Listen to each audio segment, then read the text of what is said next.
Welcome to Practical Shooting After Dark, everybody. We've got, a different sort of episode. So instead of us doing a normal thing where everybody brings a topic, I guess you could say we brought on a person who has all sorts of things to talk about that we're not really on the inside of. So we're just interested to ask questions. So joining us today, Leighton Uthausen. Did I nail the pronunciation?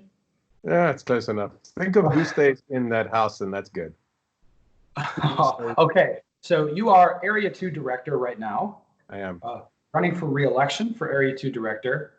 And a couple of your shooting accomplishments that I think are really pretty relevant is you're a fairly high-level shooter, right? You don't suck at shooting, in fairness. That's a compliment coming from you. Well, no, I mean, so what are you, grandmaster shooting open? You're shooting big matches all over the place. And I think it informs your shooting that you shoot international matches. You've been going to Europe and shooting there as well. And sure. I've seen you quite vocal online, just sharing that experience with people, kind of saying that that's important. So I think that's relevant. Yeah. Also today, Mr. Kim. Hello. Hello. Tyler Turner, call him Sweet Tea sometimes. Hi, everyone. And Mr. Matt Hopkins is also here. Hello. So since you're running for re-election, I should say, for the board of directors on USPSA, this is a good time to have you on and have a conversation about what it means to be, well, Mr. Kim has some questions like, what is a board of directors member? What do they do? What kind of decisions do they make? What's kind of going on with the organization? And then talk about some specific points, because you got an opportunity to put your views in Front Sight magazine. So, we read that. We've got questions for you and questions about, your opponent's views. But the idea, I'll be honest with you. I foresee you winning re-election handily. You're not really here to campaign, I don't think. I think it's just more a chance for us to know what's going on. Does that make sense? The first time around was more of a campaign for me. And I felt kind of bad for my, do we call them opponents, really? I don't really like that word. I don't view Danny Inter as anyone's opponent, really. Yeah, exactly. And we're all on the same page. We're all trying to get the same things done. And I just wanted it, pretty much. And this time around, I'm much more relaxed about it. If I win, that's great. If I don't win, the other candidate, Brian Porter, is a good guy. I have no problem with him. I'll support him if he wins election, and we'll go from there. And I know he'll support me too. So. All right. Well, Mr. Kim, I think you've got the maybe the most important question. People. So I read the article or your, so to say, plans, like what you want to do. So when I was reading, I was questioning, hey, as an area director, some of those things, for example, like one of the things I really liked about was full-time marketing department. And I was wondering those kind of decisions. I was wondering who makes those decisions. And I was wondering what kind of decisions area directors make and what kind of duty they have. Could you explain for people who don't know? Let me give you the official response, and then I'll tell you what I think. Officially, the area directors don't have all that much to do with decision-making and with strategy and with what day-to-day functions are and what USPSA does and what the president does, where he travels, what he does, etc. We, for the most part, have no impact or even decision-making on any of that type of stuff. So the things that you saw in my list there are things that I would like to see done, but the chances of me pulling that off as an area director is slim. Now, I will say that, when we all get together and in board meetings and when we get together down in Florida for the annual meetings, there is a very strong, cohesive group, and we really do work hard. And I know that sometimes people think that we all sit down there and do nothing, but we all work really hard at trying to make good decisions. So when you ask about what are tasks and so forth, it's because we try and influence what is being done. We look at the rules that are presented to us mostly by Mike Foley and by Jake or by Troy, and we look and say, okay, we think this or we think that, and then there's a discussion about it, and then we make basically we vote on that. And for the most part, the discussions almost always push us to the point where we're all voting much the same thing. So when you see these votes and it's all the same, it doesn't mean we all agree to start off with. It means we're trying to find a consensus so that we kind of come across as being a cohesive board as opposed to, fighting with each other. Now, having said that, there's lots of times that I don't agree with what a lot of other people are doing, but we'll get to that secondly. Well, I mean, that's actually a good question for me because I mean, I'm going to paint with a pretty broad brush here. So if I look at the board minutes, I mean, over some span of time, over a year or two, I think it's fair to say most issues, most of the time, appear to be more or less unanimous votes. Sure, I mean, that's the way really, it is. Yep. Yeah. So even, I mean, most stuff that you guys vote on is pretty benign as far as we're concerned, like procedural stuff or whatever. But I mean, people get the perception. I mean, I get the perception, the outsider, like the board kind of acts as one group, kind of in the way you described. I don't think it's anything nefarious or weird. You just get in a room and chat, and then, I mean, it's kind of becomes one voice together at the end. Correct. And sometimes, you know, Mike will take a kind of like an interim, like, okay, what are your thoughts on this? And then run around the room, you know, start off with each area and we'll discuss it. And then we get a chance to say it. And you know, being that I'm area 2, ironically, I end up being the second person because he starts at area 1 and he goes 2, 3, 4, 5, 6, 7, 8. And I probably have more to say than what most of the other directors have to say. Whether that's good or bad, I can't actually say. And then at the end, we kind of try and move towards a common consensus. So when you see the final vote, yes, it is that, but it doesn't mean that everybody agreed right to start off with. Okay. I mean, you're done with that line of questioning, Mr. Kim, would you say? Yeah. Yeah. All right. So, Leighton, like, what are the issues that you see right now? Kind of larger issues, like where USPSA is going as an organization. Kind of where do you see this thing headed, or what are the larger goals? Because I assume the board has some sort of goals that they've agreed on some level, that kind of direction they're trying to push things. Sure. Yeah. So most of that comes from HQ, from Mike and from Jake and from Troy, and to some extent Gary Nash. But there's no question that Mike drives the train. So, you know, they'll come up with ideas, they'll come up with strategies, and then we'll look at that and say, yes, that's a good idea, or that's not a good idea. Where I feel, and if you're asking me, and I'm not saying, and I want to be real clear. Well, hold on. Before you say what you're gonna, before you get to that, I'm curious, what do you feel like is the goal, right? Not so much the way that you're choosing to get there, but where, Sure. Where should we go? Right. Yeah. So right now we have 35,000 members, and I think that's pretty amazing. I think we're the biggest shooting organization in the US. My feeling is we should be 10 times that size. We should have 200,000 or 300,000 members. We should be running far more competitions. We should be getting into where people are buying guns. I mean, if I remember correctly, in March we sold like 3.6, I think, million or something like that, or I should say that we didn't sell those guns, but that's how many NICs were run. You know, we're all those people. We should be doing more, or we should be trying to get those people in. But when I say we should be, I'm not picking on anybody. I'm not saying Mike's screwing up or anybody's doing anything wrong. I just wish that we could get more into the nitty-gritty of people. You know, I go to these classes and I travel around and I talk to people all day. I mean, I probably never stop talking to people. And it's hard to get them involved in our game. And I think we should do more of that, as opposed to just working with the group that we have now. You know, the 35,000 members, of which, I don't know, roughly 2/3 of them are active and the rest of them are membership just by name, you know? Mm-hmm. Okay, so what sorts of, I guess now it's time to talk about the mechanism then. So what sorts of things are kind of on the table to bring in those people that, you know, that's, I mean, wait, your view, I assume, is kind of the majority view on the board and the president. I mean, like, hey, let's get 10 times more. Like that's what we want to do. That's Sure. Not controversial, I'm guessing. Right. And I guess I should also, you know, put in that you know, I think what they're doing is really good. And I'm not just saying that because they're on the board or whatever. I really genuinely think that Mike and his team do a good job. What my issue is that we should try and get out more. In other words, you know, right now USPSA works for the members. We generate, you know, our revenue comes from, you know, classifiers and from match fees and from advertising and from various things like that. And that gets spent on running those activities. We don't have a huge budget that goes outside of that. You know, we don't spend a lot of money. You know, for instance, we do no SEO marketing and we do no cost per click type stuff. It's just not something that USPSA currently agrees with. And obviously, I come from that world in business where I spend probably $120,000 to $150,000 a year on SEO. And I think USPSA should be doing more of that to draw in people that are not otherwise already part of our organization per se. So I don't know if that answers your question, but Do I think we can head in that direction? Absolutely we can. But right now, that's just not a philosophy that is shared either by headquarters or by the board.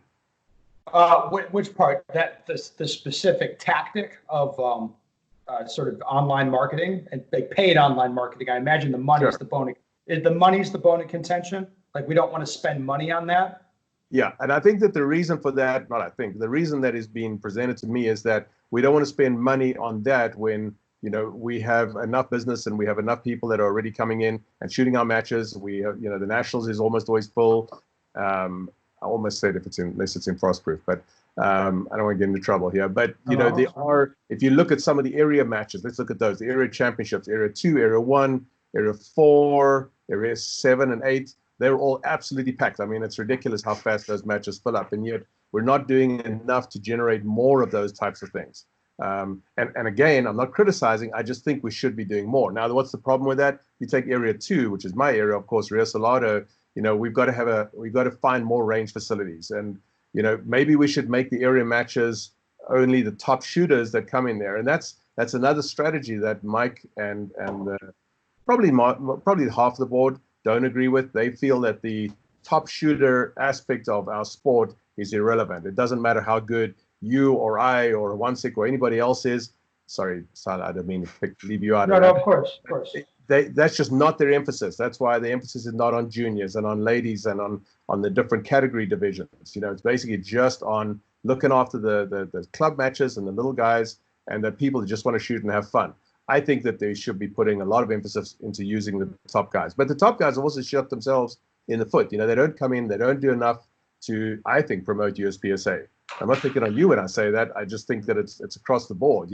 If I call up, if I need something done or whatever, and I call up half a dozen of the top guys, it's very difficult. It's like pulling teeth to get them to support what we need to do. So that's not, if I'm explaining this correctly, we need to do all of that kind of stuff and get it out more, but we don't do that. That's just not their philosophy. So I would say, I don't, it's not so much about top shooters specifically, but if I'm hearing you feel that having top shooters for people to shoot against is important. Absolutely. And that's not shared. Why do you get invited to come to a match? I'm not a top shooter. I consider myself like a third tier shooter, right? So you and Niels and Max, Casey, first tier. I'm third tier, but I still get invites to come to a match because people want to shoot against a good shooter, but they don't see it that way. They basically see it as being it's different. Well, let me I'll kind of make it a story, or I'll describe a circumstance, and maybe that'll highlight this kind of difference of opinions. Does that sound good? Sure. I mean, not between me and you. Just I'm trying to understand where different people are. So let's say we have a big match that's sold out, and I know for a fact. I mean, in most circumstances, if there's a big match that I want to go shoot, it will not matter to me if it's sold out. I don't have to be pushy or be an asshole or anything. I could just send an email like, hey, I'd love to come to your match. And the match director will probably quietly, they'll just be like, yep, they'll overfill a squad. They'll make a place for me at that match if I choose. Absolutely. Yeah. They do that. Right. So I think some people would look at that and say, hey, that's not fair. I don't like that. Like, I wait in line. Why don't you wait in line? And other people would look at that. I mean, with the proportions, I don't really know. But other people would look at that and say, hey, I don't really care about the line. Like, I go to these matches to shoot against or test my skills against people like that. And it doesn't matter that I don't think I'm going to beat that person at this match, but I want them there, and I want to see kind of how I stack up, because that's why I'm doing this, and that's why I'm in that thing. Right. Does that sound fair? Absolutely. And I mean, if we, often you know the story, you'll get people that say, I don't care about the competition, I don't care what my time is, and so forth. Well, then my standard answer to that is fine. Then I'll just put the timer down, and when you're ready, let me know, and you can start the stage. They're like, no, I want you to time me. I'm like, I thought you didn't care about the time. If you didn't care about the time, then why would we care about running it, etc. I believe that a huge component of our sport is the competitive side of it. I don't care if you're plinking away and just having fun with your buddies, etc., etc. It's still a competitive game, and so therefore, it does matter to a lot of people, in my opinion. And again, I'm not the only, but I'm one of the few people that feels this at the board level. But it does matter, in my opinion, that the top guys are there. So now we go down the line. So what do we do then? Let's take a match. Let's use a match that's non the US, so I don't hurt anybody's feelings. Take the match that Wansik has been to, and I think you've shot as well, the match, the CZ Extreme in Europe, right? Yeah. So that match this year, I didn't get in for whatever reason. I signed up, and for whatever reason, the money didn't arrive in time, blah, blah, blah. And when they found out, they gave me a slot. But they said, well, we give you a slot, but you can't tell anybody. I'm like, there's no way that I can sneak in and shoot that match and not be known that I'm there. You know what I mean? So why would they care about getting those shooters in? They care because they want the top guys to compete. And that's a match with 1,100 people taking part. I should say, I've shot that match before, and they don't charge me. Yeah, you see, well, I still pay because I'm not at that level. But yeah. Well, I mean, but that's a decision on their part. It's like they want to incentivize me coming. Absolutely. I mean, not that it matters in the context of flying, like buying a ticket to fly to Europe and accommodation there and all of that stuff. Like the money on top of that for the start fee for the match means nothing to me, or that it's irrelevant. But it's a gesture on their part that they want me to go. Gives them credibility. Gives them that they're getting the top guys in town. Because obviously, if they don't get that, then they're not going to be.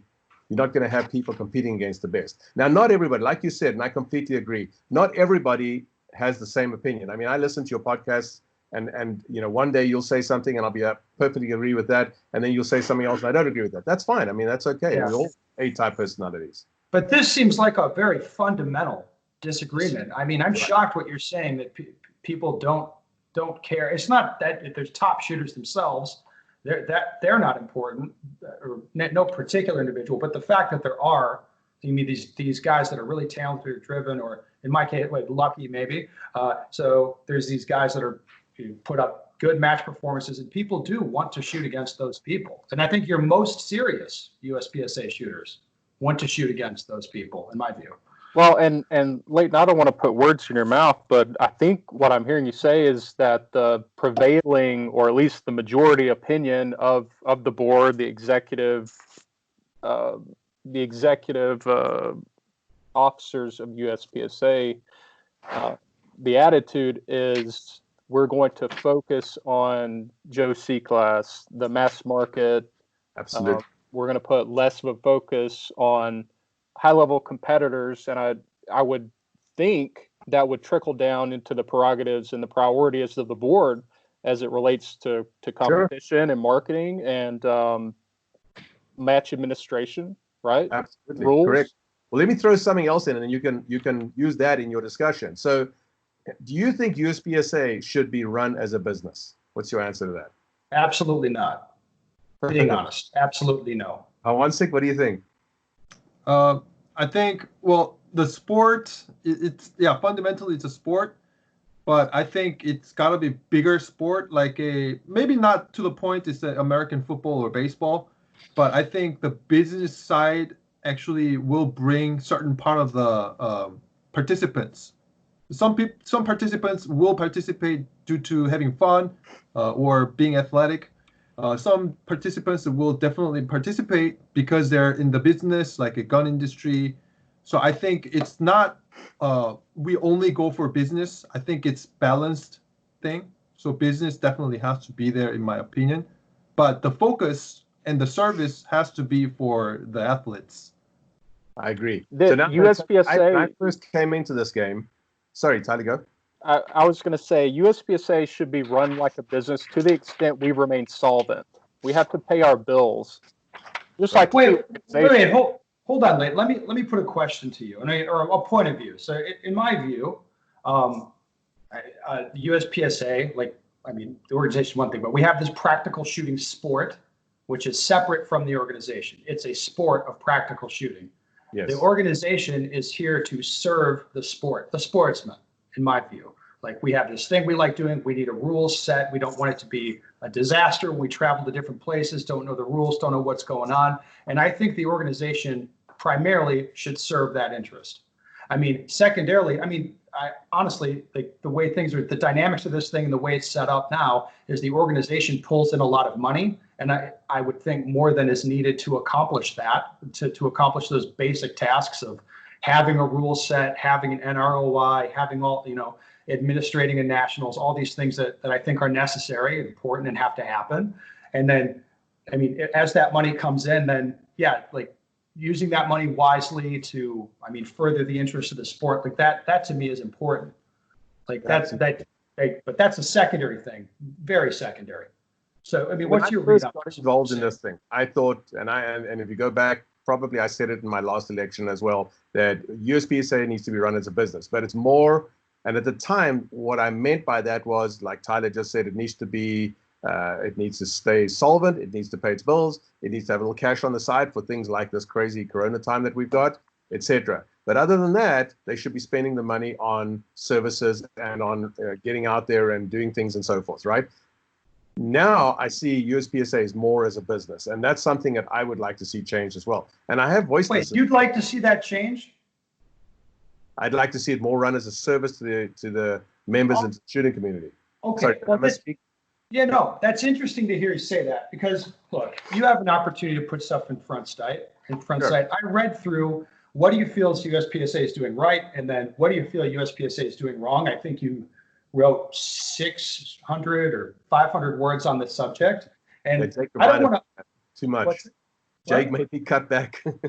Oh no, fair enough. But as I read through this, I mean, I don't want to unfairly characterize this, but it's about membership numbers is what I'm seeing. We need to develop more majors. And you top it off as we have consumers who want our product. The market is there. As long as the match is well organized, well run, and fun to attend, shooters will come.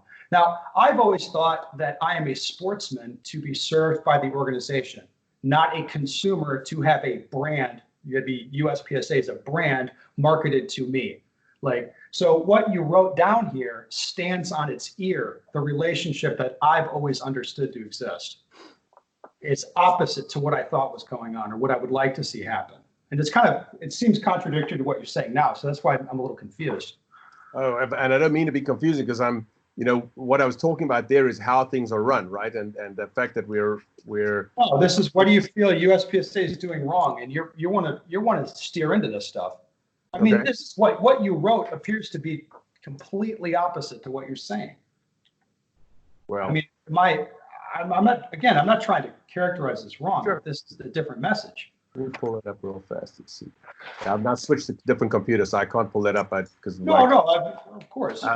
But no, I mean the bottom line is what I'm saying is what I mean is that I feel that we should be focusing a lot more on expanding, on spending money on the membership, on more matches, on expanding the ranges. We should, and that's something I didn't put in the article, and I kind of regretted it after. You covered that. You've got it's in.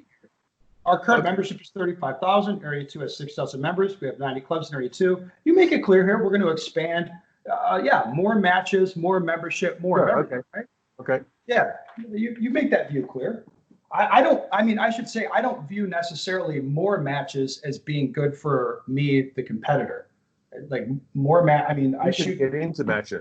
My problem is that I get emails and messages and texts from people that can't get in, like Area 2, for example. It filled up in 2.5 minutes or something like that.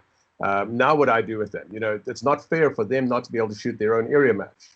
So that we should expand those things. And I'm not picking on any one individual. I think this goes across the board. If you look at, there's lots of matches where you guys go to where we can't get into. I couldn't get into Area 7, I think, last year. But bringing more shooters in, like just having more participation in the sport seems to be counter to. It's going to make it harder to get into matches, won't it? Do we have the infrastructure to accommodate? You mentioned up to tenfold, and I understand that we're just talking out loud here, thinking out loud. Sure. I get that, but let's say we have tenfold new members. Like, how do we accommodate those with our infrastructure? Like, we've got to expand the infrastructure. We've got to develop more facilities, train more people, train more. Match staff, have more rangers get involved. We got to go out. There's lots and lots of clubs out there that are not running USPSA matches. We should be sending somebody to those clubs, or members go to those clubs and saying, hey, why don't you guys run a USPSA match for us once a week or once a month or whatever it is. And because, we have and I mentioned this in the article, that we have a product that people want to buy. We have an gun industry that is selling guns by exponential numbers, and yet we're not drawing those people into our game. Now, is that our fault or is that USPSA's fault? I don't initially mean it is anyone's fault. I just feel that we should be doing more of that. The Do you, well, I guess like fundamentally, though, do you feel it's productive to think of USPSA, the sport, as a product to be sold to people?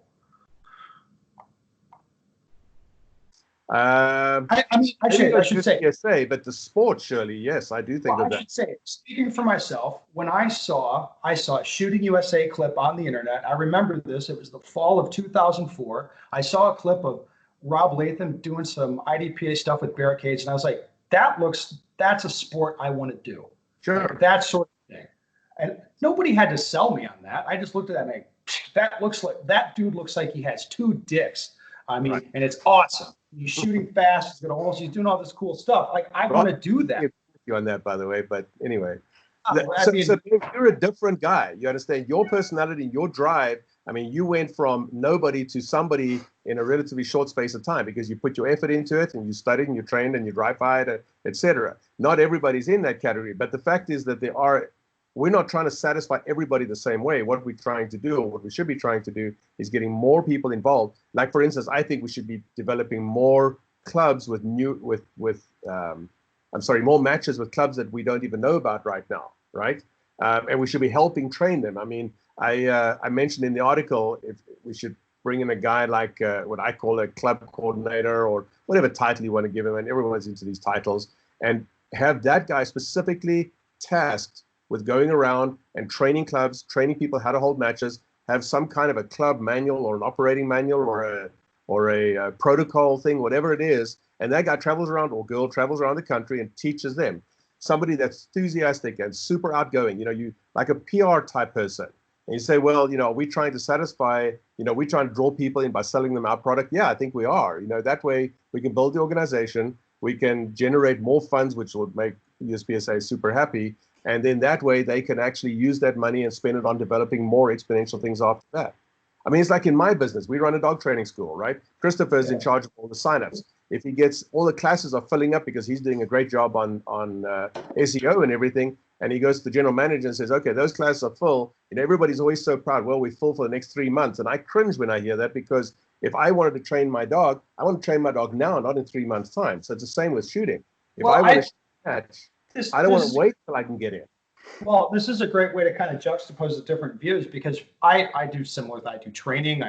And sure. For me, if I have all my classes are full for the next 3 months, I don't view it as it's like, well, I do. I mean, primarily it's a passion project for me. I enjoy teaching and kind of advancing practical shooting to the extent that I can, and writing stuff. I mean, that's my focus and interest. But I know that, putting on more classes for me or doing more business just for business's sake, that doesn't really improve the product. And I care about, the product, or like advancing.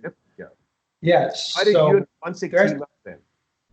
What's that? Why did you and a OneSig team up? Really, to deliver the product in a more interesting way, or to bring another guy in and build training group, to me is sure. Building something bigger than myself, really. But it's about bringing in more ideas. What's that? You can only do so much. So you bring in OneSig, and then you've got other guys. I mean, I was looking at the list of people you've got for your seminar that's coming up. I mean, you've got like 10, 12 people on that list, right? Yeah, but Leighton, here's what you're missing. The seminar costs $100. We're not doing it to make money. I actually had a note on my thing like, what the hell, $100? Because it's a passion project. It's not about the money. Absolutely fine. I love that. But you and I both know a lot of the instructors charge a lot more than that. And that's fine. I think to each their own. I mean, I'll pay somebody, I don't want to mention numbers, but I'll pay somebody substantially more because I want to go train with that guy, right? But that's outside of the range of somebody else. And that's fine. There are trainers out there, yourself being included. When I looked at that $100, I was like, is that $100 per day? Or is that like per module? Or is that, how does that work? And that's awesome that you would do that you guys would do that. I love that. And I think we should be promoting more of that. That's, by the way, something I think USPSA should be promoting more of. Leighton, what has to happen to the sport, the game itself, to be mass marketed and thus mass consumed? Because it seems to me we have a niche sport. We are narrowcasting our message. What happens when you try to take a narrowcasted product and broadcast it? You see what I'm saying? Like, what has to change about let's grant for the purposes of discussion that we need to product our brand to a mass market. What must change about our sport to make that successful? I think the approach of USPSA should change. And that's not going to change right now because the person that makes that decision doesn't feel that that's a necessary change that we should be making. And there's nothing that anybody can do about that. That when we elected Mike as president and he was re-elected last year, that basically gave him the moratorium to just continue doing what he's doing. And Mike does a good job, as I said. I mean, we are liquid. We've made money over the last couple of years. We've paid our bills. We've expanded, blah, blah, blah, all that stuff. It's awesome what he's done. I just feel that we should be doing more. And he knows that I've said this. What I'm asking is, how must the sport change if we are to mass market it and have people mass consume it? Is it mass marketable in its current form? The sport, our rule set. Right. It is. Look at some of the other sports out there, the archery sports. Look at how tennis has grown. You know, I'm close to tennis because my best friend's a pro tennis player, and so I get to see, because I travel with them sometimes, I get to see what it looks like when they have these youngsters that they're drawing into the mold. And I haven't even got into that subject. I don't even think I brought it up in my article. But you know, drawing juniors. I don't want to use the word juniors. Let's just talk about drawing kids, our kids, friends of kids, into the sport and training them in helping us run the matches, for example. That's a whole different discussion for another time. But, you know, by drawing more of that in, we're training them at a young age, and those kids later on will be the ones that will make decisions for us. And I realize that we lose them at 18 to 23 because they go off to college and all that stuff.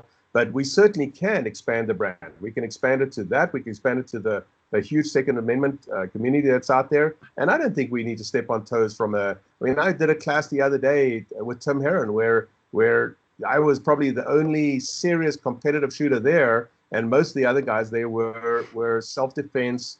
You know, what do you guys call them? Techies? Timmies. Termies. And it's funny because when I showed up there and they were using appendix rigs, I was like, oh, I'm at the wrong class, you know. But Tim and I, and it was great, and we had a great time. And since then, the one guy and I have become really good buddies, you know. And I'm actually going to go shoot against them one of these days. We're using an appendix rig, which scares the hell out of me. But you know, I think we can do those things together. You know, competition is just fun, but it's still something that everybody can do. And you say we're a niche sport. Do you really think we're that small of a niche? I mean, how many people are buying the same guns that we use in, you know, in production and in all the others? I say we're a niche sport because look at the popularity of our sport and the mass appeal as compared to bowling. Sure. Bowling alley or, you know, every second street, and there's much more marketing that's gone into that. I mean, you want to use bowling. I used to bowl seriously many years ago, and oh my gosh, those guys never let you go. You know, you're in as a team. They bring in this whole team concept. We've never done stuff like that. You know, if you go to a range and you don't, and you're on your own, or you're not with your little cliquey group, I don't mean you personally, but I mean, if we show up and we're not with a cliquey group. It's cliquey. Everybody's in a clique these days. Yeah, it is. Look at squatting. You know, the funniest thing that changed with practice score was the ability for us to squat ourselves at matches. Because before that, it was a nightmare trying to squat at matches because of the click stuff. But that's fine. It's okay. I don't care. But I think we definitely can get into something like that. You know, we have, for instance, Rio Salada the other day. I was talking to the one section coordinator, and I said, why are we only running, you know, a particular match in the morning and then another flight 2 hours later? And he's like, yeah, we're talking about running a flight in the night before. I'm like, let's do it. Like, I'll shoot both for that matter. I'll shoot PCC on the Friday night, and then I'll shoot the same match on Saturday morning and with an open gun or whatever the case is. So my point is that if we train the clubs in how to do these things and we encourage them, then we will grow our sport that much faster. And I don't think it's a detriment of the sport. Okay, I have one more question, I guess, along the same topic. Is I'm kind of reminded of, I'm sure you've heard let me just paint the picture. It seems to me about a decade and a half ago, 2 decades ago, the NRA made a similar decision to run it like a business, collect lots of money. And it seems to me that a bunch of money came in, which the establishment running the show there kind of handed out to their buddies. And now that their establishment running the show has imploded as a result of this. Yeah. I see USPSA is kind of getting on a similar road from what I'm hearing. What would you say about that? I mean, I is don't think that so. crazy? Well, there's two things about that. First of all, I don't think that any money is disappearing or anything like that. And I'm not saying you saying that. I'm just saying that. Oh, no. I should be more clear. I don't mean anybody stealing any money. I mean like money just kind of gets handed out to people as buddies. Like if somebody gets hired to do a job inside of USPSA, like that's usually someone that someone else knows inside the organization. I mean, it becomes inevitable at some point that if they're going to be playing favorites and there's Sure. whatever sorts of motivations involved, because people are people. They do people things. It just Sure. And I understand what you mean by that. And I think that it's cleaned up a lot. I mean, Mike has definitely gone a long way to cleaning up the corporate side of it, the financial side. Gary Nash, the accountant guy, he's a super clever guy, firstly. No, I'm not accusing anybody of impropriety. I mean, like, no, I know. I'm just saying. If NROI like hires people, I assume that the people they hire are friends or at least get along with the people running the show now. So I'm get along with concerned. them. So, chance of Jake Martin's hiring me to do something on marketing probably never going to happen. But that's exactly what I'm talking about. Is the larger this sort of an institution grows and the more money it attracts, the more that sort of thing's going to happen, and it becomes an entity with kind of interests of its own. Like it's in USPSA institution, it's in their interest to make more money and charge more money. When, as a sportsman, I'm sitting here being honest, like I don't give a fuck about that. Being honest, like I don't care how much money they have. Like I don't care about it as long as our needs are being met. Like more money for its own sake, I don't view that valuable. And what I'm saying is, it kind of strikes me as dangerous in some ways. Well, that's, I think, why you do have the board. I mean, we see financials on a regular basis every quarter. They do a detailed drill down on the financials at the end of the year. The dynamic you described earlier is that the executive kind of runs the show and the board is kind of, it's a yes or no vote. And like, basically you guys are kind of put in a situation where it's just kind of go along to get along sort of a thing. So how much we did see? Because that was one of the things that I really focused on. I'm not accusing anyone of impropriety. Like I'm not saying money's missed.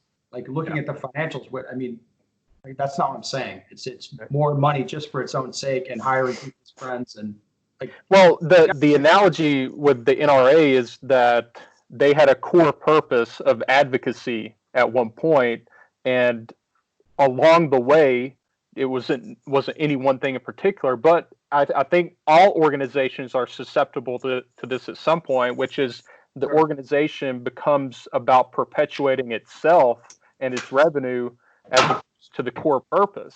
I think that's the fear, and I think that's a very rational fear at this point. Yeah, and I'm not too worried about that. When I say I want USPSA to devote more money and time to other things, it's not because I think that they're doing anything wrong with the money that they've got, other than I want them to put more money into other things. You understand? I'm pretty comfortable. Okay. Hold on, just as a counterpoint, like you have that view, like, hey, I don't think anything wrong's happening with this money. I want more money to do stuff I want to do. And if everybody on the board has a different sort of pet project or a thing that they'd like to do, and then like the dynamic that becomes dangerous is the organization attracts more money for itself. And then each one of you guys, I'm not saying this is happening, or I'm not saying it's even nefarious, but like anybody on the board can kind of get their pet project funded, and it's everybody just kind of goes along to get along. And then as a USPSA member sitting back here, it's like, I don't like the way this bus is headed, but it's never going to change as long as all of the guys running the show have their little pet interest looked out. You see what I'm saying? If somebody came up with a pet project that I was not in agreement with, I guarantee I would vote against that. And I'd be vocal about it. But now, so I'll give you something. So the club coordinator position, or whatever you want to call that position, that's something that I've been pushing for, and I've not had support or an agreement from that. So far that has died. So would that be considered a pet project of mine? Sure, I guess it would. I'm not financially going to benefit from that. All I'm benefiting from is that person or whatever will be able to go out and go do X, Y, Z that we said. But certainly that would be an example of a pet project. If somebody came up, trying to think of an example right now. So a suggestion was made by somebody, and I think I've talked about this in the past, of should USPSA fund or help smaller clubs with like buying a bunch of steel so they can run Steel Challenge, and then the clubs repay that money back to USPSA over a period of time. I think that's a great idea. Would that be considered a pet project? Sure, I suppose. Yeah. And although I wouldn't benefit from that, I take no money from USPSA, whatever. I travel at my own dime, specifically because I don't want people thinking I'm doing it for that reason. But, you know, would that be something that another club would benefit from, or somebody in my area, or a club that I'm friends with? For sure. But then, of course, it is the club and the members that are benefiting. Yeah. All right. Well, that excellent discussion. I think we got to move it along to something else. There's a couple more things I want to ask about. Sure. Your listeners, you know that I find it intolerable if there's basically people getting away with cheating at USPSA matches, flagrantly cheating at USPSA matches. Now, I'm not here to relitigate anything. Sure. Everybody, but I'm kind of wondering if we're going to see some sort of structural change or something really happen with the organization. I'll call your attention. You probably don't remember reading this or writing this, but I'll read it to you. Early spring 2019. So this is, of course, pre the blowups, before the blowups that went on last year on this subject. You wrote a post, a nice post for the Area 2 page, and kind of the core element of it was this couple sentences. I've had a number of members reach out to me regarding the cheating scandal where scores were altered. The USPSA board has taken action as stated in the minutes, and you leave a link. You say, from my perspective, I have a serious issue with cheating. Our sport is built around accuracy and time. Scores are a critical component of what drives many of us to compete. Even if you purely shoot for fun, the correct score should always be entered. That's not a very controversial thing to say, and I'm sure we'd all agree with it. Sure. Right. Is that the view of the board? Absolutely. So now you're going to ask, why do we? Well, no, I'm asking if you'd understand how people like us would be sort of skeptical, of that.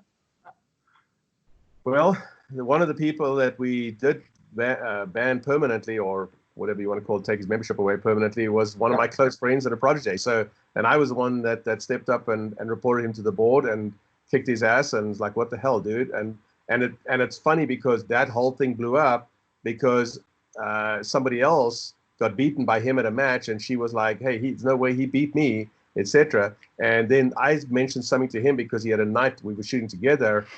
He was on a different squad, but when he finished up, his scores were super fast, and I was like, wow. And I went up to him, I said, man, you really shot well tonight. And he was like, oh shit, Leighton just bust me for cheating, because he realized at that stage. I didn't actually realize he had changed the scores, but we did figure it out afterwards. That's how strongly I feel about it. Now, the problem is, and the problem we've run into is we run into this liability stuff, and it drives me crazy on the board when we can't, one, identify who these people are, and two, put more information out there.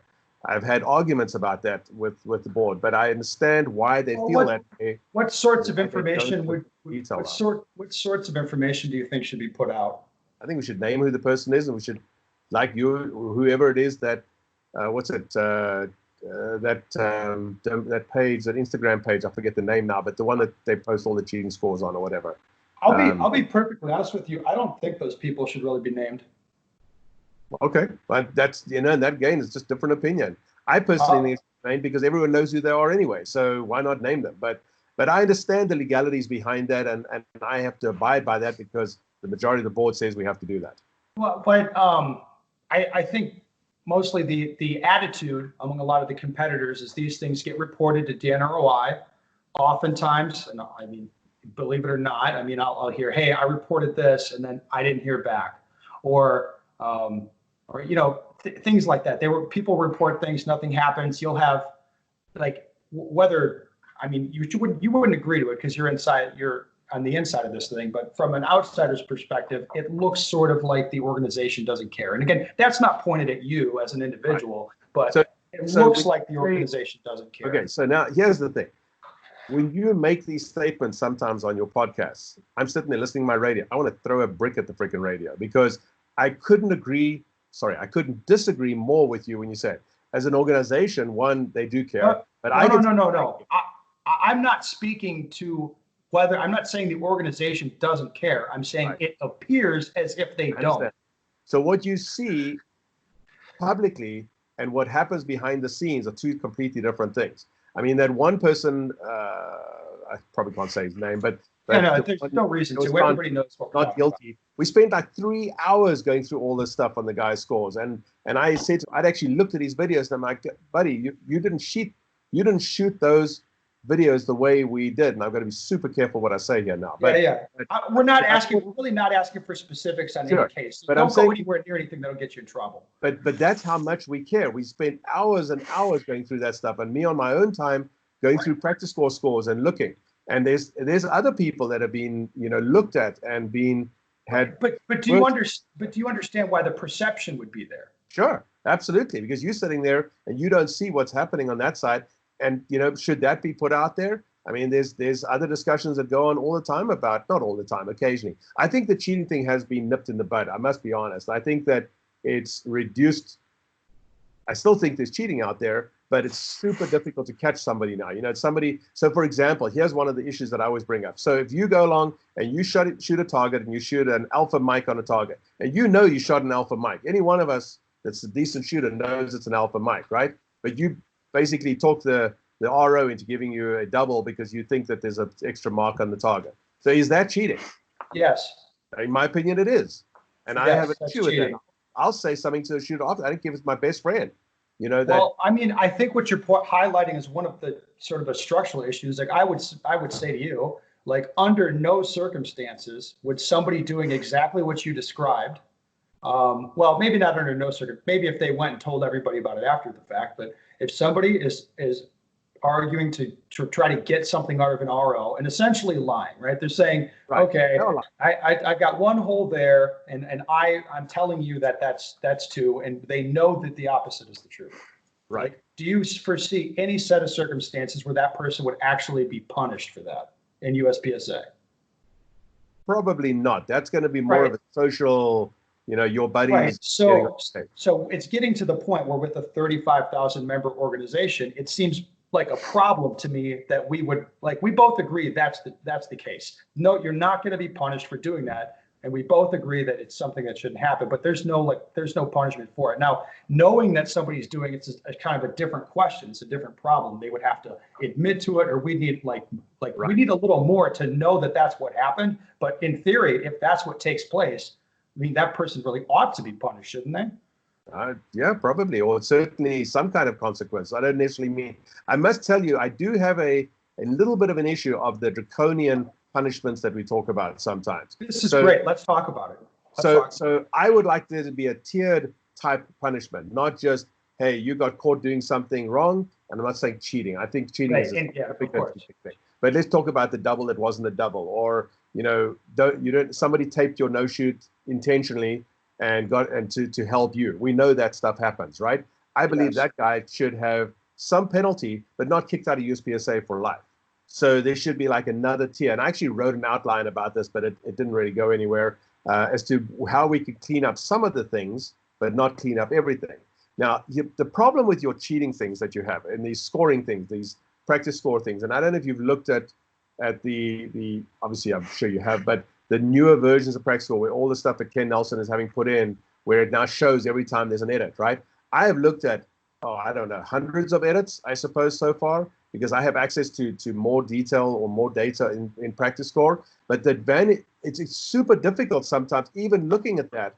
I mean, I had a case the other day where I was the person that my score changed. And I guarantee you, I wasn't cheating the score, but I was like, geez, that's going to flag up in something, because I know that it looks suspicious because it was changed 4 or 5 or 6 minutes after the time. So it becomes very difficult to catch people that cheat and penalize them or kick them out of the sport at that level. But I think what can happen is people in our squads, I mean, definitely, I would say something if I saw you doing something wrong. I know sure as hell you guys, the three of you sitting there, would say something, right? Well, again, it sort of depends on the circumstance. I mean, to be perfectly honest with you, if I saw someone arguing for a double on a stage and I didn't know that person, I'm not going to say anything, even though I think it's wrong.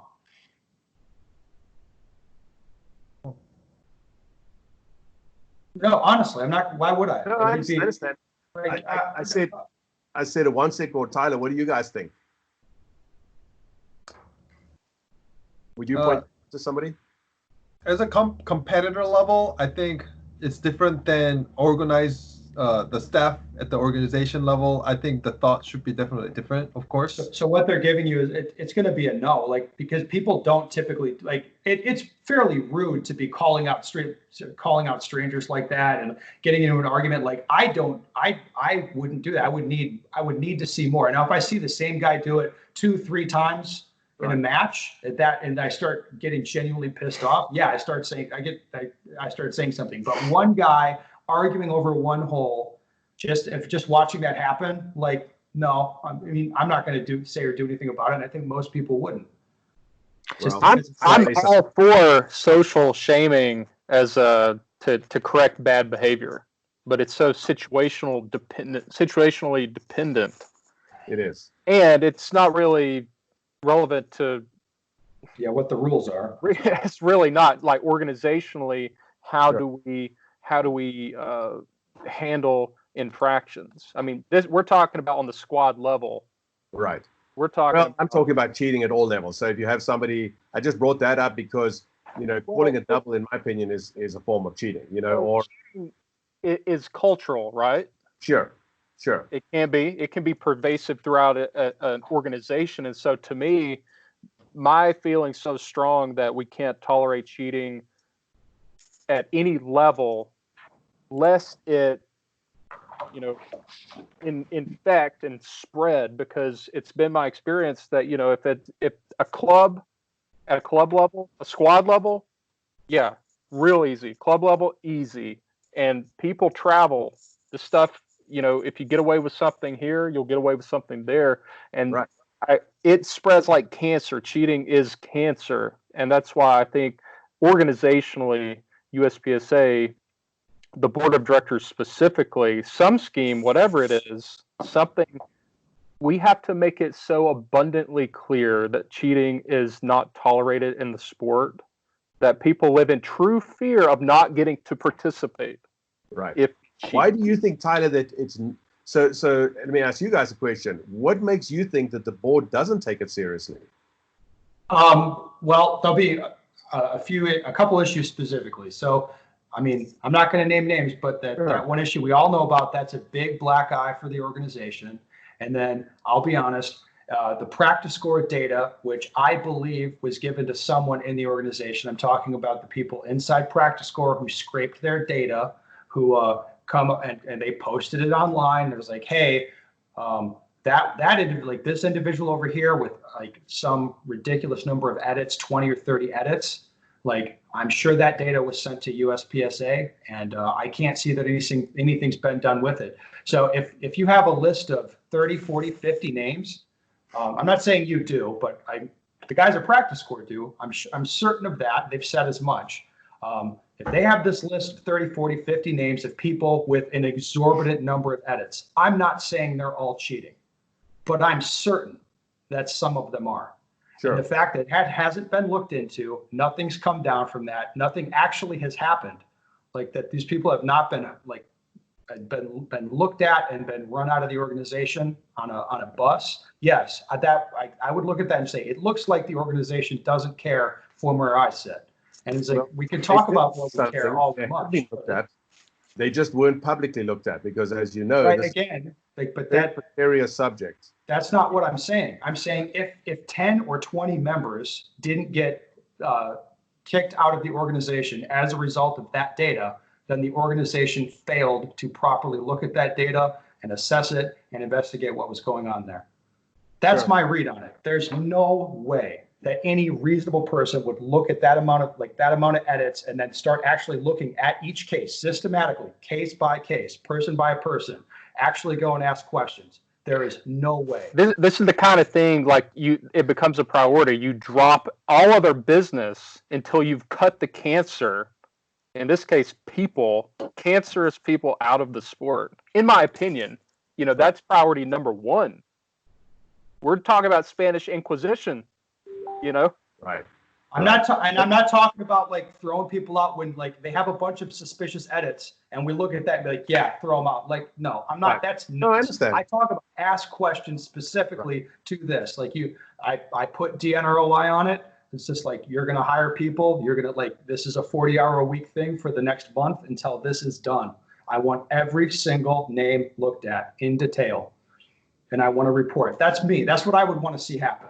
Right. And Well, that is handled by Troy and by Foley, et cetera, internally, right? And then they bring it up to us when they have something where they feel it's something that the board should look at, and then they present all the evidence and so forth to us. And that's as much as I see. I've on my own, and got into trouble for this, but I've on my own looked into others. But the problem comes in as to how to prove that it is, not a legitimate edit, or that it wasn't changed by somebody else, or that it wasn't a classifier where the guy reshot the classifier over and over and over because he wanted to try and get a phenomenal sport. And I'm just being very general now. Yeah.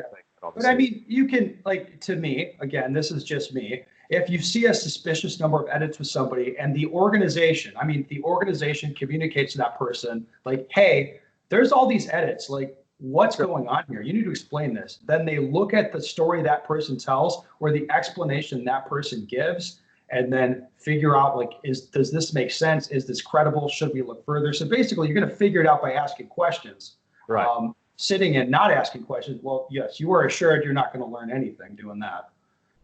Right. Well, I think a lot of people actually think the USPSA is adamant about it because of delayed communication is an issue too, I think. So people nowadays use social media to, bring up the issues. And like this COVID-19 announcement kind of thing too, there people started tagging USPSA before the official announcement. And before the official announcement, people think USPSA isn't really doing any work because of lack of communication. So I think the timing of the communication actually makes people feel that USPSA is not doing anything. And when people start tagging them and telling them, they're giving the response. So I think that's lack of communication or delayed communication could be one of the issues why people feel USPSA isn't involved in the issues. Right. Well, the COVID thing was a whole different story. I mean, I sat on the board meeting. We talked about it, having to cancel matches, clubs canceling matches, Rangers canceling clubs matches. That was largely out of our hands. I mean, there really is not much we could have done, even at our own club. So, I know that wasn't maybe that, I thought that Foley communicated that well. He put out that statement. I think they put it out on Front Side, put it on their Facebook page.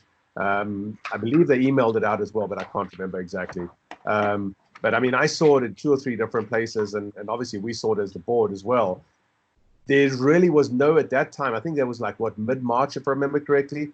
Nobody at that stage knew what was going to happen.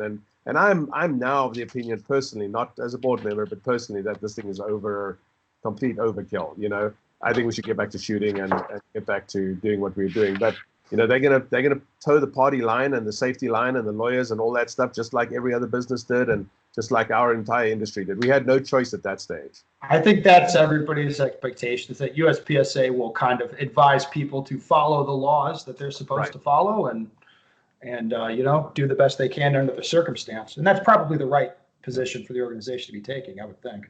Yeah, I agree with that, and that is what it is. Let's talk about L10. Well, yeah, actually, let's talk about L10. So, Area 2 candidate Brian Porter, a man that you're running against, he got a say in Front Sight as well. Yes. And I think he got 2 issues that he wrote about that he felt were really important. One of them, let me read it to you. There are area championships that don't offer all divisions because of a predetermined lack of participation. Area championships are the feeders to the nationals, and regardless of division count, all divisions need to be offered. The rules allow them to not be recognized with a trophy, but they have to be allowed to shoot. This is one of the issues he considers most important in the sport, and that to me seems to speak to Lim 10 or Revolver or something like that. What do you think of? Yeah, what do you think about that? So that's because the guys that run the Area 2 championship, and it's not me, just so we're clear on that, they elected that there was not sufficient. I think they only had like 3 or 4 people, something like that, sign up for Revolver the one year. And so the following year, which was last year, I believe, they decided not to offer Revolver as a division. And there were some people that were unhappy about that, both outside as well as internally and so forth. But it didn't have anything to do with specifics. It was just basically they are so overwhelmed by the numbers. In any case, I think they eventually had, don't quote me, 450-ish people in the match, and they had about another 150 people that were on a wait list. And so they felt that by cutting out Revolver, and did they run L10? I don't remember. But anyway, that's what Brian is talking about. That's just a policy decision. The club can decide that. If Brian is area director, then he can, possibly talk to the club and see if they'll change it. It wasn't a hard hitting thing, and it certainly wasn't directed at anybody. It was just an internal decision. I guess my question is this. Do you view that as one of, I suppose, the two most important issues in USPSA? No. Okay. No. But do I think we should have revolver? Yeah, you could talk me out of it. Should it be in the will shoot slot allocation? No. Should we be running L10? I agree with you guys. You guys talked about this here a couple of weeks ago. I think L10 in the areas where you have to run L10, I think is great, and I think the rest of the matches we shouldn't. Well, let me put a question to you, and it's something that I wonder why I don't hear more people kind of thinking of things this way. I hear a lot the attitude where if division rules are you telling people what to shoot. You know what I mean? Where it's like, well, I don't want to tell people I'm not going to tell these people they can't shoot revolvers. So I feel uncomfortable deleting revolver as a division. That's a viewpoint I hear a lot. Okay. What if we flip that around and do you feel like we should have a really small group of people like that telling us what division to recognize or telling us what sort of achievements are important? Like, do I think that it's relevant to the organization, like which of the 5 revolver shooters that register for an area match, do I care which one of them was the best? Not really, because I'm not, you know what I mean? Right. Like, why are we being forced to recognize that as a noteworthy achievement? Sure. Why is that? And the argument can be made, and I know that's what others say, is that who cares? If they show up at the Nationals and there's 5 or 7, I think the one year there was only 7 revolver shooters, then sure, let them shoot. Well, if we're taking away slots from other people. But no, hold on. That's not what I'm saying. It's like, I'm not saying that's the attitude you just expressed is the attitude that I'm kind of questioning, where it's like, if I don't view people showing up or signing up for revolver as like, I'm not going to let them shoot revolver. That's not what I would say. Is like more like, why do these guys think that it's an important thing for the organization to recognize which one of them is best? There's 5 of them. Who cares which one's the best is what I'm saying. And in a larger view, if we have 8 divisions and like 8 division champions, it becomes sort of difficult from a marketing perspective. As an outsider, you look in, and you're like, well, there's like 8 different winners. Like, I don't even understand what's happening here. You know what I mean? Right.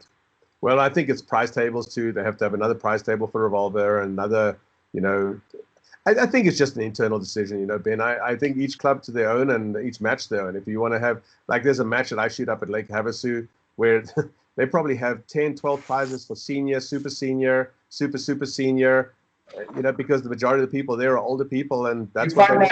find that strange? I kind of like winning senior, but that's it's kind of cool when people say, this guy can beat you and he's twice your age. He should be walking around as a walker. You'll see when you get to like 55, we'll talk again. So yeah, I think it's fun. If the club wants to do that, all power to them. Feel free. All right. Well, I have to say, I think this has been a fantastic conversation. You always say that. No, I mean, I'm actually mean it this time. Usually I'd say it's a bang up podcast, but this was an actual dialogue. Like, we really had a good chat. Is there anything you would want to say to people, or a message that you'd want to send, probably the listeners of this, because it's one more question for you. Can I sneak another one in? Sure, You didn't bring up the 59-ounce rule. Well, I mean, I view this as kind of like, I don't want to just sit here and like just talk, but people know what I think. Like, no one gives a shit at this point. So would you prefer if we had no weight limit? Yes, I would. So that number was I suggested 60 ounces because, and then the reason was there was a long presentation put on by Jake, and it was a good presentation of all the different guns and all the different modules and all this gun matches with that gun. And if one thing I was nervous about tonight, you asking me, is getting into all the technical stuff, because that's my weakness. I'm not a technical dude. I don't understand any of that stuff. And you guys rock at that stuff. I don't. I just want to shoot. I want to pull the trigger and shoot and have fun. But the technical side was so overwhelming of seeing all these guns and all these different configurations of them that eventually I just said, why can't we just have one weight that covers everything? And if you want to take your production gun and shoot one match with production and then put a sight on and shoot the same match a second time around the next day or whatever, excuse me, then why should we limit that? Do you understand? And then also if a guy, and I've actually had this where people show up at a match, and we do a thing where we mentor new shooters, right? And I love doing that. New people come in, they get to shoot with me, and it's kind of cool because they don't realize, how good we are, and then they see I shoot, they're like, holy smokes, this guy can shoot, and he's helping us. And I'm like, no, I do that because I enjoy doing that. But then the guy shows up with a gun he just bought from a gun shop, and he gets there and it's like, oh, I'm sorry, your gun doesn't make production. It's got to go into limited or whatever. Well, the guy's got to go. He thought he could shoot at carry optics, but because of this and that, he's got to shoot in open. That was one of the biggest reasons why. And I actually suggested 60 ounces, and I think Mike was the one that changed it to 59. But to be honest, with hindsight, I guess we should have just said no weight limit. What I would say is, like, if you guys want to have a weight limit, it has to be a weight limit that actually restricts something. Like 59-ounce weight limit is essentially, like, in practical purposes, it is no weight limit. Yeah. So what are we talking about here? Why even like put a number down or have a guy weigh? Like, why even make it an issue if that's your goal? That's what I would say. I guess we could have done that. Same way I'd like to see, like PCC has no restriction to magazine size. You want to run in there with a 200-round mag sticking out the bottom of your gun, feel free. I think we should do the same thing with open. I think who cares about 170 millimeter, 171, whatever millimeter, size. We should, if you want to shoot a bigger mag, because most stages are 32-round max anyway, and you can roll. Most of us have guns that we can shoot 29, 30 rounds in a mag. I think those kinds of things should be loosened up. And so, without getting into rule stuff, and I did want to bring this up with you, when we change rules, we're trying to make the sport easier. In my opinion, that's what my goal is. Try and make the sport easier for people to understand and not restrict it. And I think, without getting to specific things, like, I think that message, like what you're saying, hey, we want this to be easier, like we want this to be generally less restrictive, like that is that would be my read on it from the organization. Like, that's kind of been communicated, that's been messaged to the sportsmen in terms of what the organization's been acting on, what they've been doing, the evergreen rule book, like the bylaws changing to make it easier to change rules more frequently. Like, yeah, we see that stuff. It's kind of the idea seems to be loosen things up, make it a little easier on people from both a compliance and an enforcement perspective. We definitely are picking up what you're putting down. Like, we see that. Okay, got one more question. Do you think somebody should be able to shoot a USPSA match without being a member of USPSA? A club match, yes. What other sports are there out there, not shooting, but where they allow you to, like, I'd fly radar-controlled airplanes and I race motorbikes, not anymore, but I used to. You had to belong to the organization to participate in those events. Yeah, well, to me, it's like, I look at the situation right now economically, and it's like, I presume the organization doesn't need the money from these people. No, and this is my idea, by the way. Nobody at USPSA or Mike or anybody brought up. No, of course. Now, I like the idea of everybody being a member who's shooting. I like the idea of it, but then putting a requirement on it, like, it's like you're putting this barrier there. So it's like, okay, you have to buy this membership before you try this thing. And like, right, I don't give them one free match or two free matches. That was IDPA's policy. And I think that was, or at least it was back when I started that. And I thought that was reasonable. Like, hey, yeah, give them a free match and then have them join, like, by rule. I thought that was reasonable. I can't say that I had a problem with that as a guy doing the sport. I didn't have a problem with that when I was shooting. I mean, it doesn't sound like a huge deal to me, but if that were the rule, I have no issue with it personally. What problem would that fix? Because USPSA is still getting the activity fee from a non-member participant and a member participant, right? So if you guys decide to have me back again where we can continue this discussion in more detail, I'd be happy to get into that. But I have just a straight mathematical thing that I would like to look into whether or not it's viable for us to abandon classifier fees and rather go for just straight memberships. Now, this is 100% my thing. Nobody pushed me to this. Because there is definitely resistance from clubs. I mean, it's probably the number one complaint I hear from clubs, that they owe USPSA money, or they got to pay their fees. Now, I will tell you, I don't think paying $1 or $2 or $3 or whatever it is for a classified fee is a significant number. If you as a shooter can't afford the $3 that goes to USPSA for the classified fees, you probably shouldn't be shooting. It's the same thing that Ben says. If you're shooting seriously and you don't have a backup gun, you should not be shooting seriously. It's as simple as that. Yeah, I mean, but I think the issue that you're pointing out is more with the clubs complying with it. And I hear people at clubs like it's always an issue. Like, hey, we have to make sure we submit these dues and these classifier fees. We have to administer all this stuff. But kind of my read on it is that digital quite a bit easier to facilitate that. It's just a night. You guys can talk about it another time. Well, that's it. I've got nothing else. Well, like I said, thank you so much for coming on. If people want to reach out to you and I guess have a conversation with you, because like I said, you're the most vocal guy. They can find you on Facebook. And are you area 2 at USPSA.org? That is correct. Yes. Remember, they go to USPSA and then they come to me. So, but I'm on Facebook. I'm on Instagram. I'm all over the place. Yeah, you're an easy guy to find. So once again, seriously, thank you for coming on. I mean, you're welcome. You probably didn't know what you were walking into, but it wasn't so bad, was it? I trusted it one sec. I don't know Tyler well enough, but He's super nice. Yeah. Okay.